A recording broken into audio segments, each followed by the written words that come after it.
Hollywood, un nom qui résonne sur la planète entière comme étant le temple du cinéma mondial, avec des stars qui ont marqué notre imaginaire depuis les premières années du XXe siècle.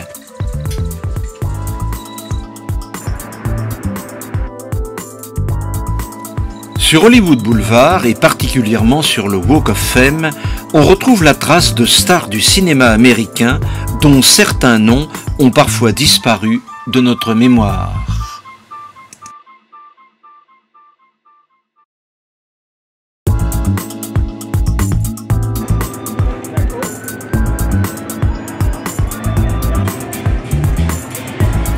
L'histoire d'Hollywood est curieusement liée à une communauté agricole qui cultivait des citronniers en pratiquant la religion de façon rigoureuse.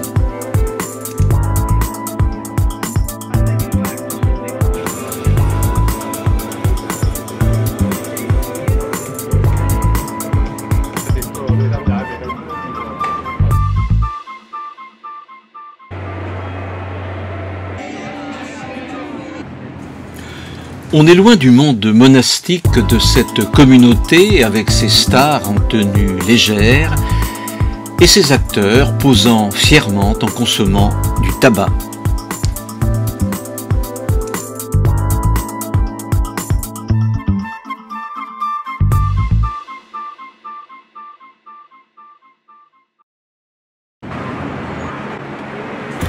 Nous nous lançons aujourd'hui dans l'ascension du mont Lee sur les hauteurs d'Hollywood pour découvrir le célèbre panneau en lettres blanches qui est visible depuis votre siège d'avion. Visite guidée en compagnie d'Élise Goujon de Los Angeles Off-Road. La famille Louis Cox, c'est des Texans qui étaient donc venus très très riches au Texas avec l'immobilier. Ils débarquent à Los Angeles et c'est eux en fait qui se sont appropriés les Hollywood Hills.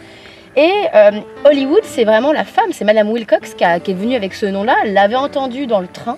Ah oui. Mais Hollywood, ça veut dire bois de houx. Hein. Elle trouvait que la sonorité sonnait, ça sonnait bien, quoi. Hollywood. Ah oui. Et la première fois qu'ils ont écrit le mot Hollywood, c'était en 1887. C'était quand ils ont fait la première carte. Map of Hollywood, vous voyez. Hollywoodland, en fait, c'est à la base un panneau publicitaire qui est censé être là de manière temporaire. Il l'installe en 1923, pour coût de 21 000 $. Il l'installe sur les collines pour justement attirer les riches businessmen dans le milieu du cinéma. C'est vraiment c'est du real estate à la base, hein, c'est de l'immobilier. Et ça fonctionne, hein, les gens commencent à arriver. Ça fonctionne tellement bien que finalement le signe ne va jamais disparaître. Alors, il y a une légende urbaine qui dit qu'il y a un certain immigrant allemand qui d'ailleurs, de son nom Albert Koss, qui normalement est censé maintenir le signe en état.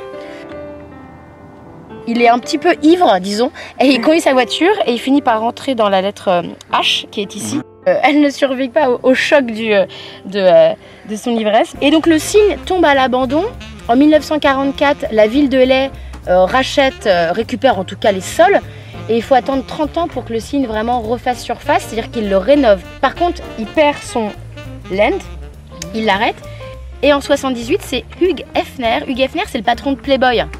Là, on voit déjà donc qu'il a déjà perdu la partie land hein, quand la ville de LA le rachète.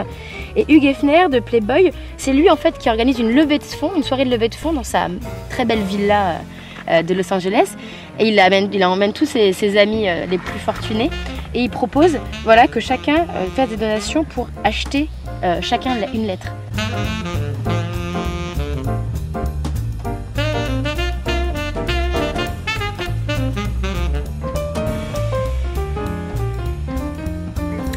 Ainsi, le panneau d'Hollywood est devenu au fil des années le symbole de la Mecque du 7e art, scintillant de centaines d'étoiles qui désormais éclairent notre imaginaire.